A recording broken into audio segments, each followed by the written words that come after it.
Hi guys, good morning. So yun, ihahatid namin si Kuya Joel sa office kasi papunta na siya sa Neom.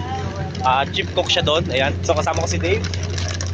Good morning sa lahat. Sobrang lamig dito. Ayan yung Si Sir Joel. masyado. Yan yung kanyang maleta oh. Palis na siya dito sa sa Alcobar.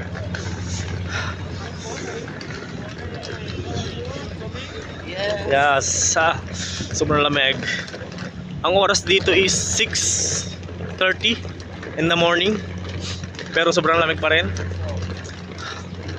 Ayan, ito yung place namin dito. Nasa loob kami ng camp. Ayan. At ako naman is sa linggo, paalis na rin ako dito. Papunta na ako ng Rush Al Khair. Ayan. Pumunta ako ng Rush Al Khair. Doon ako ma-assign as a waiter. At i-update ko naman kayo doon kapag nandun na ako kung ano yung trabaho ko as a waiter, kung ano ba yung mga trabaho natin dyan na may share natin. Nag-gold ako sa pusa. Pero, pusa oh. So yun, ihatid namin sa office ni sir. Dala yung maleta kasi andun yung driver, no.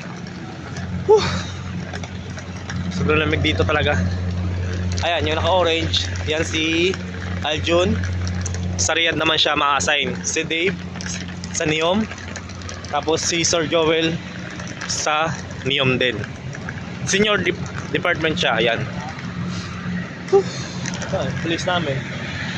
Ganda naman. Okay naman yung lugar. Tahimik. Mabait yung tao dito. Kaya lang talaga napakalamig. Sa mga bagong OFW, sa mga first timer, ang paalala ko sa inyo, kapag ganitong winter season at dito kayo ma-assign sa Saudi, magdala kayo ng jacket, makakapal na jacket, tapos bonnet. Nalimutan ko na magdala ng bonnet. Tapos magbaon din kayo ng gamot katulad ng ni Joseph pag kayo sisipon na, kasi parang sisipunin na ako eh. 3 araw pa lang ako dito, parang sisipunin na ako. Sumisikat yung araw dito, pero kahit na sumisikat yung araw, katanghalian tapat, sobrang lamig pa rin kasi winter season nga. Pero kapag naman tag-init daw, sabi nila, sobrang init naman talaga. Magbibitak-bitak yung labi mo, pati mga paa sa sobrang init. A few moments later. Hey guys, welcome back ulit sa aking YouTube channel. Ngayon ay ihatid naman namin si Aljun sa office kasi papunta na siya sa Riyadh. So ito yung maleta niya, ayan. Talo yung maleta niya. Ihatid namin ni Dave. Ayan si Aljun. Mahilig sa pusa.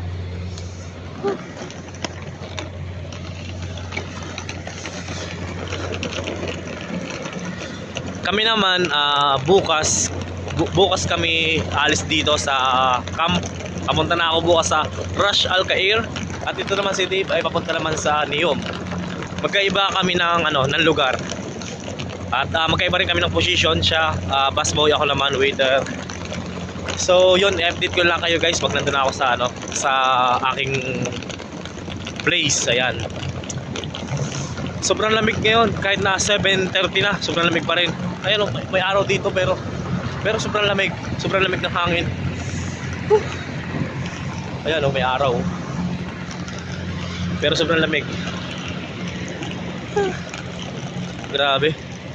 Kaya ang advice ko sa mga new OFW na pumunta dito sa Saudi kapag ganitong winter, magdala kayo ng makapal na jacket, bonnet, then magdala din kayo ng Joseph para sa sipon. Sisipunin talaga kayo dito kasi hindi naman tayo sanay sa ganitong klima eh. Yan si Aljun, mamimiss namin yan. Yun. Hello guys. Chat na lang kami niyan sa Facebook syempre, para kung ano yung sitwasyon niya doon. So yun guys, dito muna tayo. Bye bye.